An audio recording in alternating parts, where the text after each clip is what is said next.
Assalamualaikum warahmatullahi wabarakatuh. Shalom, salam sejahtera untuk kita sekalian. Perkenalkan, nama saya Jipa Tandung, Nirim 2020-7410, kelas A Teologi, menawar mata kuliah IAD di kelas G. Baik, pada kesempatan ini saya akan mereview film yang berjudul tentang Jongkel. Dalam cerita film ini ada sebuah kisah cinta dan benci, pengampunan, kebrutalan, dan keindahan dalam hidup. Pada masa kecilnya, Sabine menghabiskan waktunya bersama dengan keluarganya di Nepal. Pada tahun 1979, mereka harus meninggalkan Nepal karena alasan politik, sehingga orang tuanya mencari pekerjaan baru di Indonesia. Ketika Sabine berumur 8 tahun, ayahnya berada di hutan Papua Barat. Di sana, ayahnya menemukan sebuah suku yang sebelumnya tidak diketahui. Dalam sebuah ekspedisinya selama 3 hari perjalanan dari Irian Jaya, sebuah suku yang hanya dia dengar lewat legenda dan cerita, dan mereka menjalani kehidupan seperti di zaman batu. Ayah Sabine ingin belajar bahasa dan budaya suku tersebut.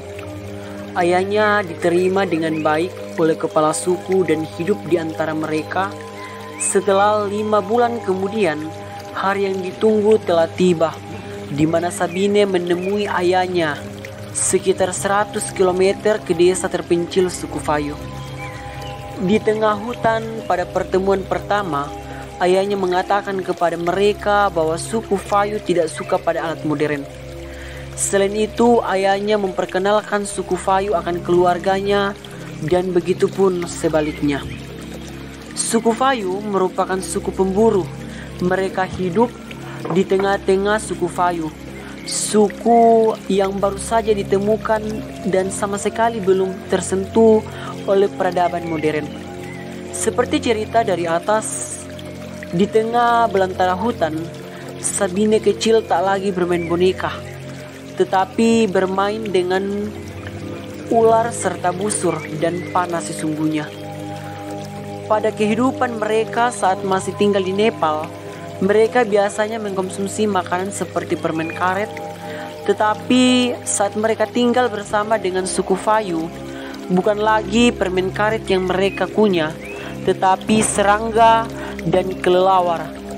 Kehidupan Sabine penuh dengan petualangan kehidupan di hutan rimba Papua. Ketika itu, suku Fayu masih hidup dalam lingkaran kekerasan. Perang antar suku, sengketa tanah, dan pembunuhan bisa terjadi kapan saja. Seorang bisa membunuh anggota suku lain untuk membalaskan dendam anggota keluarga atau sukunya. Namun, berkat interaksi dengan keluarga Kongler atau keluarga Sabine, orang-orang suku Fayu belajar untuk hidup dalam kedamaian, mengasihi sesama, dan saling memaafkan. Bahkan ada anggota suku yang pola pikirnya begitu terpengaruh oleh nilai-nilai cinta, kasih yang diperlihatkan oleh orang tua Sabine.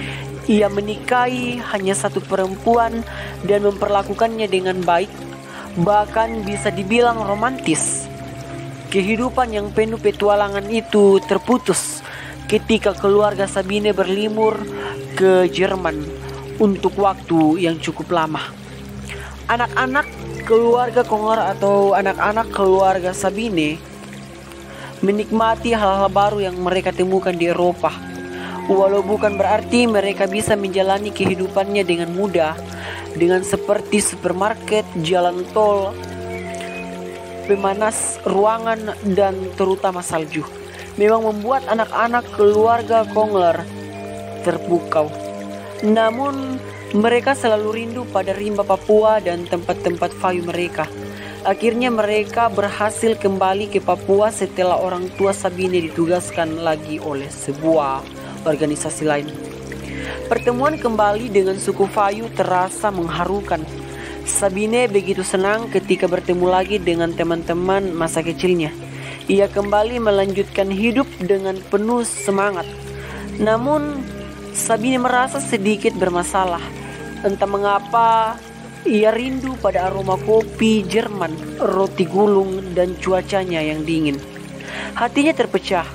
Di satu sisi, ia sangat mencintai teman-teman Fayunya dan kehidupan alam Papua. Namun di sisi lain, kenangan pada hal-hal menakjubkan yang ia temui di Jerman membuatnya tersiksa. Sampai pada suatu hari, Ori, kakak Fayu Sabine, meninggal dunia. Sabine begitu terpukul. Hari itu adalah hari yang kelam bagi keluarga Kongler atau keluarga Sabine. Hari yang tak ingin dikenang oleh Sabine. Jadi ketika orang tuanya menawarkan untuk bersekolah di Swiss, ia pun setuju. Pada akhirnya tahun 1989 Sabine meninggalkan Indonesia. Setelah dibesarkan di tempat yang paling primitif di dunia, kini ia ingin menikmati kecanggihan Eropa. Lambat laun, Sabine merasa terperangkap, terjebak di antara dua dunia. Pertanyaannya mengenai jati dirinya menyelinap di hatinya. Apakah aku seorang Eropa? Apakah aku seorang Fayu?